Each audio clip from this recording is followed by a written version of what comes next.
एक छोटे से गांव में रहीम चचा रहते थे। बूढ़े हो चुके थे, कमज़ोर से हो गए थे, लेकिन दिल के बहुत अच्छे। उनके घर के पीछे एक पुराना सूखा हुआ दरख्त था, जिस पर बरसों से कोई पत्ता भी ना आया था। हर सुबह रहीम चचा अपने छोटे से घर के बाहर बैठते, रोटी के टुकड़े तोड़ते और एक छोटी सी चिड़िया को डालते। चिड़िया आती, टुकड़ा चुनती और वापस उड़ जाती। बरसों से यही सिलसिला चला आ रहा था। गांव वालों को लगता था कि रहीम चचा पागल हो गए हैं, क्योंकि चिड़िया तो चिड़िया होती है, क्या याद रखती है।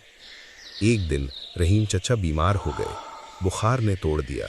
कई दिन तक वो उठ न सके। रोटी के टुकड़े न डाले तो चिड़िया भी ना आई। गांव वालों ने कहा, देखा, चिड़िया को क्या पता चचा बीमार है। लेकिन एक सुबह जब रहीम चचा थोड़े बेहतर हुए तो दरवाजे पर आवाज आई, चूं चूं। देखा तो वही छोटी सी चिड़िया मंडला रही थी, मुंह में एक चमकदार सुनहरी बीज दबाए हुए। चिड़िया ने बीज रहीम चचा के पांव के पास गिराया और उड़ गई। रहीम चचा ने बीज उठाया, सूखे दरख्त के नीचे गाड़ दिया और पानी डाल दिया। चंद दिनों में ही वो सूखा दरख्त हरा हो गया। पत्ते निकले, फूल आए और फिर एक दिन उस पर सुनहरी चमकते हुए फल लग गए। एक फल इतना मीठा कि पूरे गांव को खिला दो तो भी खत्म ना हो। गांव वाले हैरान, बच्चे खुश। रहीम चचा खामोशी से मुस्कुराते और चिड़िया को देखते, जो अब हर सुबह उसी दरख्त पर बैठती थी।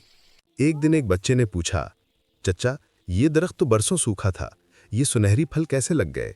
रहीम चचा ने चिड़िया की तरफ देखा और आहिस्ता से बोले, बेटा, जो दिल से दिल तक मोहब्बत पहुंचती है वो कभी ज़ाया नहीं जाती। मैंने बरसों चिड़िया को रोटी के टुकड़े दिए, उसने मुझे एक बीज दिया। मोहब्बत का बदला हमेशा बड़ा होता है, चाहे वो छोटी सी चिड़िया ही क्यों ना दे। और वो सुनहरी पालों वाला दरख्त आज भी खड़ा है। गांव वाले उसे चिड़िया का दरख्त कहते हैं। और जब भी कोई बच्चा उसके नीचे से गुजरता है तो रहीम चचा की आवाज़ सुनाई देती है, मोहब्बत छोटी नहीं होती बेटा, जो दिल से निकली वो ज़रूर फल लाती है।